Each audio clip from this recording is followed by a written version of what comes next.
Évangile de Jésus-Christ selon Saint Jean. En ce temps-là, Jésus disait à ses disciples, « Je m'en vais maintenant auprès de celui qui m'a envoyé, et aucun de vous ne me demande, où vas-tu? Mais parce que je vous dis cela, la tristesse remplit votre cœur. Pourtant, je vous dis la vérité. Il vaut mieux pour vous que je m'en aille, car si je ne m'en vais pas, le défenseur ne viendra pas à vous. Mais si je pars, je vous l'enverrai.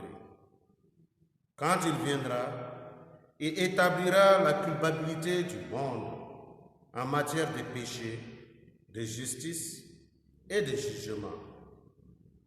En matière de péché, puisqu'on ne croit pas en moi, en matière de justice, puisque je m'en vais auprès du Père et que vous ne me verrez plus, en matière de jugement, puisque déjà le prince de ce monde est jugé.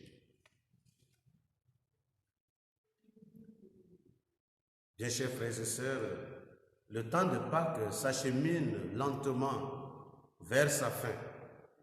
Bientôt, l'Église célébrera la fête de l'Ascension, la solennité de la Pentecôte. La solennité de la Pentecôte qui va clôturer le cycle commencé au matin de la résurrection. L'Évangile de ce temps-ci nous parle des derniers entretiens de Jésus avec ses disciples avant sa passion, mort et résurrection. Aujourd'hui, le temps est grave.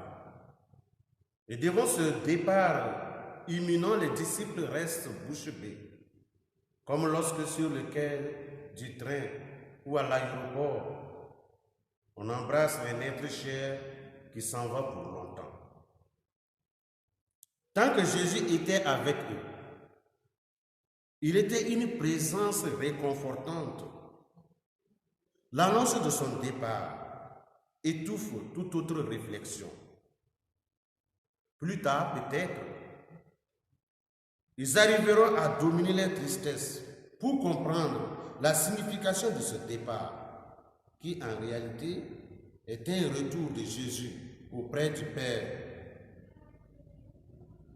C'est un passage à la gloire du Père.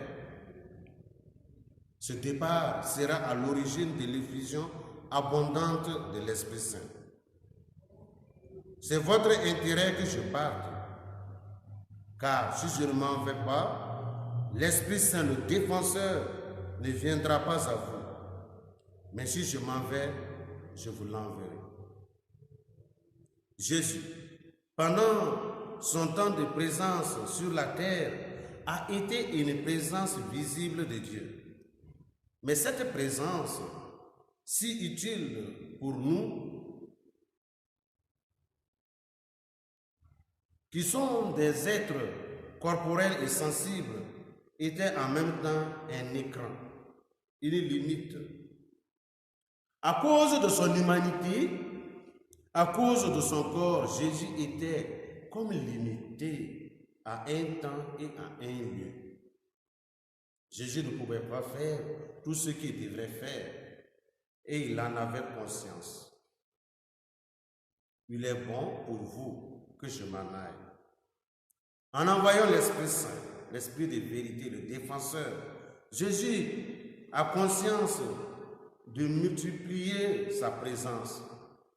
L'Esprit n'a plus aucune limite. Il peut envahir tout, comme le dit cette belle chanson.